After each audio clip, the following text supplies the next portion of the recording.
Hello everyone and welcome to the channel. My name is Brent and in today's video we're going to go ahead and cover the M1 Finance Roth IRA buys of the week. First, we're going to go ahead and quickly take a look at the markets last week, which are posted in the community tab. I went ahead and posted last week's changes, and then we'll go ahead and jump over into the M1 Finance Roth IRA, take a look at the overall performance, take a look at what stocks paid out dividends last week, the total amount that we are going to be investing this week. We're also selling out of a position that we've had for the past 3 years that is underperforming. It's positive in the portfolio with the dividends, not with capital appreciation. So we're going to go ahead and sell out of that position and move it into 2 positions within the portfolio already.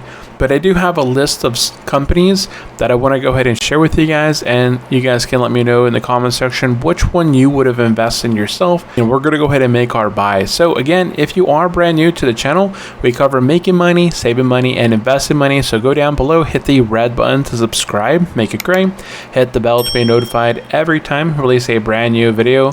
And of course, give this video a thumbs up, make it blue, and let's go ahead and get into the video. So again, we covered last week's changes. Despite Monday's fall, it was a pretty good spill on Monday. The S&P closed up 1.96, the Dow closed up 1.08, Nasdaq 2.84, and the Russell 2000 up 2.15. So right now, it is looking like the majority of investors that are currently voted are buying or looking to buy this week. Tesla's earnings are on Monday.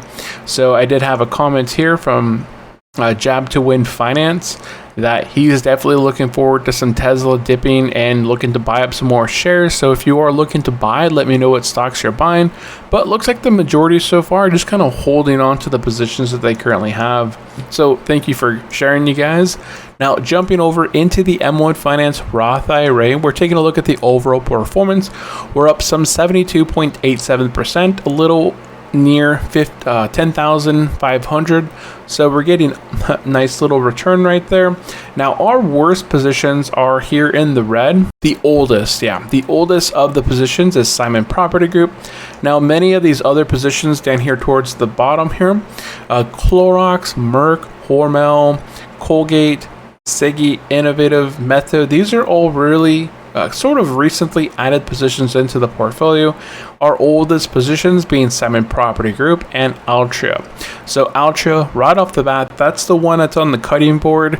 This has been in the portfolio since back in 2018 when I started this portfolio back on January 8th, 2018. We've dollar cost averaged into this position during its lows, but overall it's not one of the companies that I'm not really motivated to continue investing in any longer. We're positive overall with earned dividends.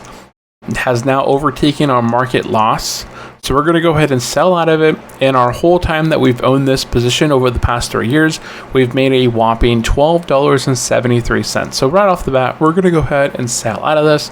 Now, the way that we're going to do this is here. We're going to go ahead and click sell.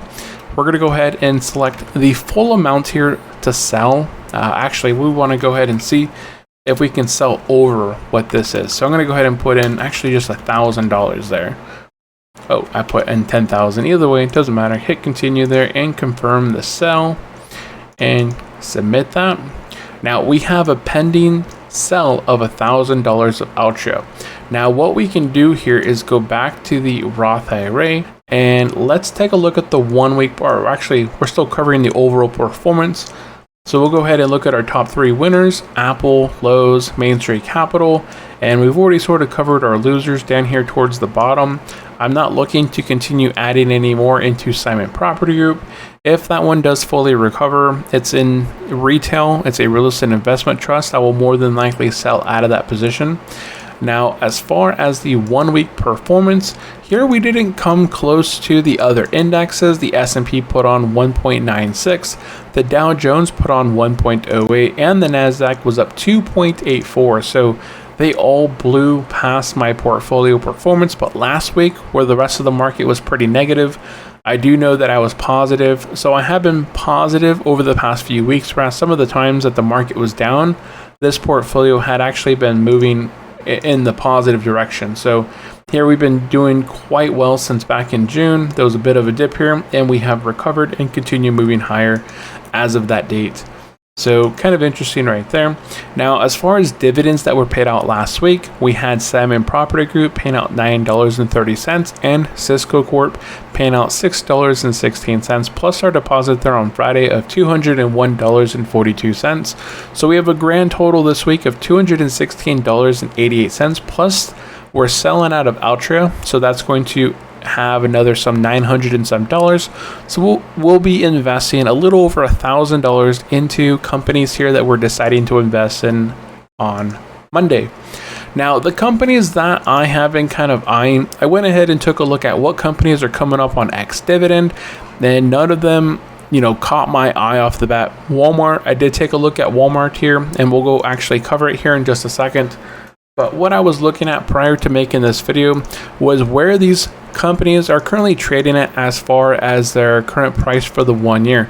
So starting up at the top, so here back in May timeframe, we saw that the 50-day moving average had actually broke above the 200-day moving average, showing that it is showing some signs of positive.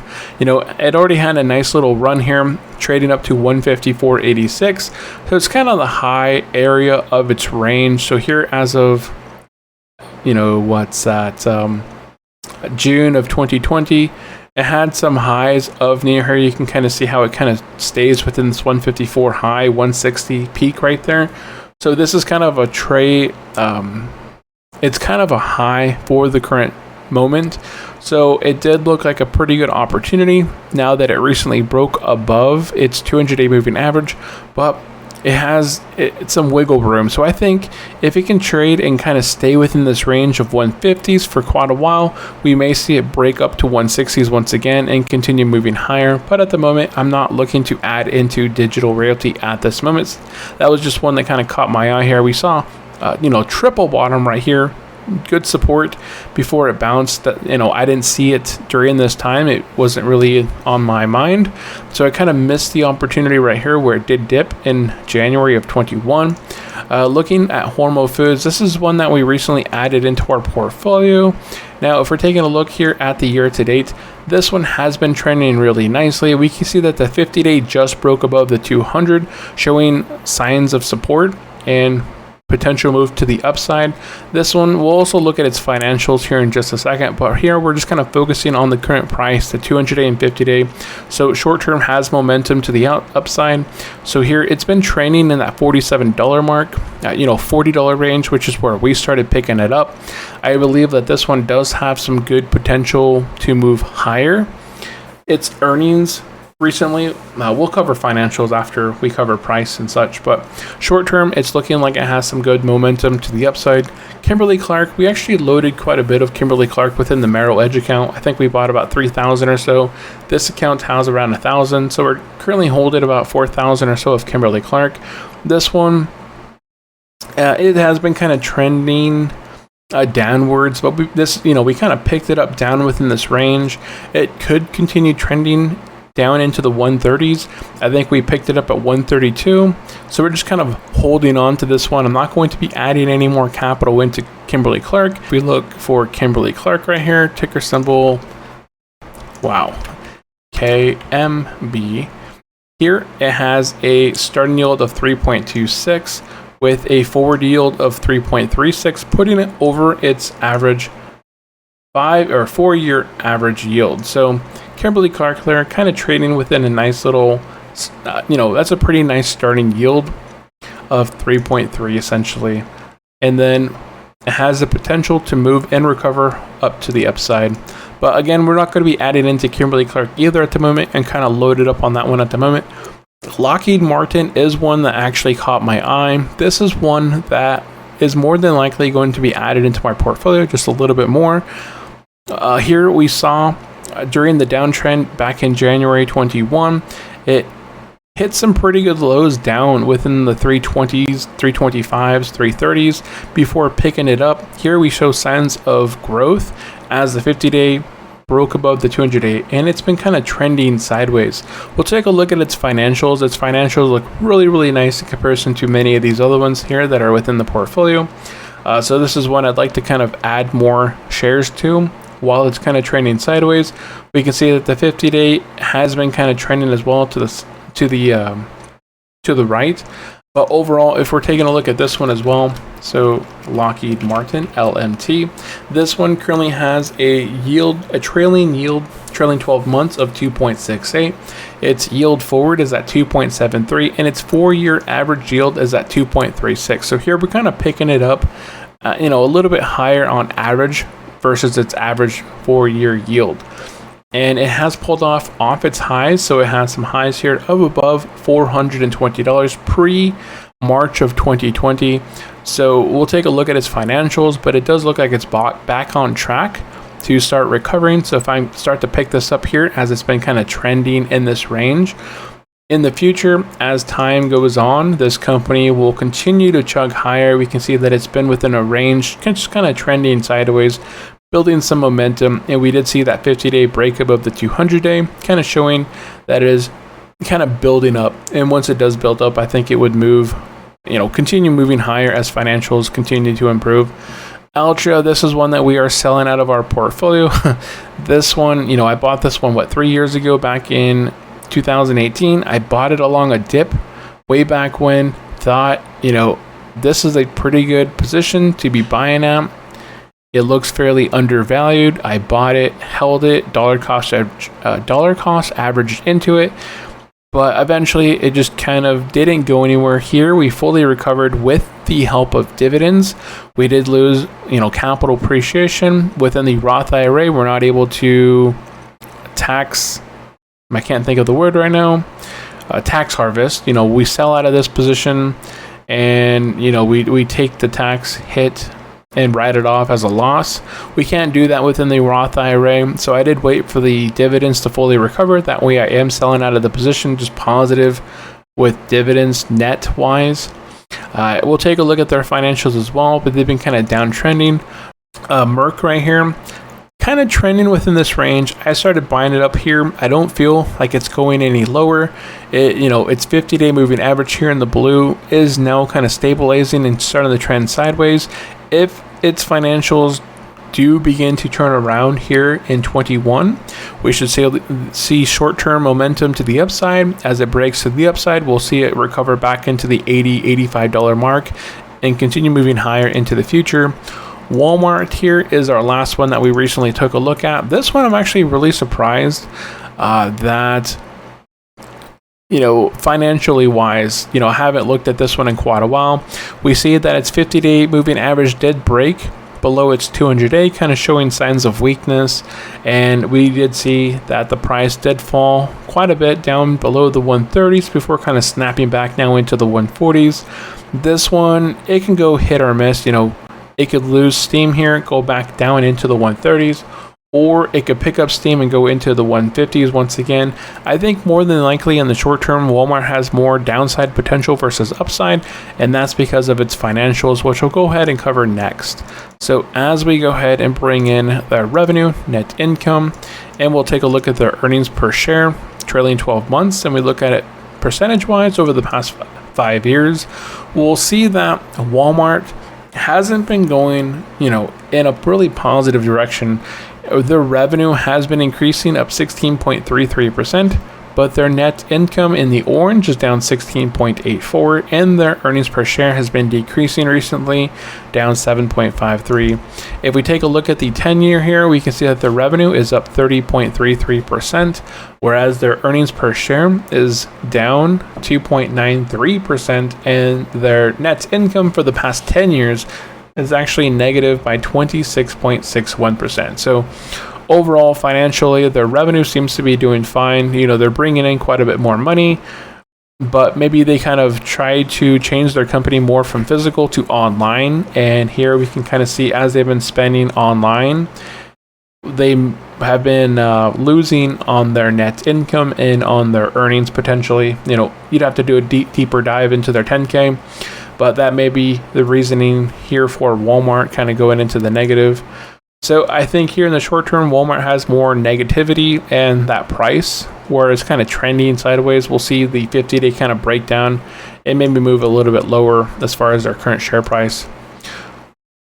Merck, as far as their financials go, let's go ahead and see if we can get this one going. They've actually been trending very nicely over the past 5 years. We'll kind of focus on 5 years on the remaining of these companies. So here during 2020, even 2019, Merck has done fairly well. Merck has been kind of coming down. Looks like they've stabilized as far as their revenue, net income, and their earnings. So depending on how they go on into the future right here, this, financially, they're still looking positive. They have nice, slow, steady growth. And that share price is already kind of flat and trending sideways. So as long as they keep their financials consistent, their share price kind of follow along, and then as they improve, their share price should also improve. Altria, this is the one that we're looking to kind of sell out of. We can see that their net income has been decreasing year after year after year. So over the past 5 years, their net income is down 16.72%. We can see that their revenue is up by 6.94. So if you divide 6.94 by 5, that's what 1.6 some percent over the past 5 years. If we look at it over the past 10 years, they have been doing pretty positive. But again, it's in one of those industries that I feel in the future, as millennials and the new 30 or 40-year-olds and younger aren't really moving to cigarettes, I believe, as often as they had been in the past.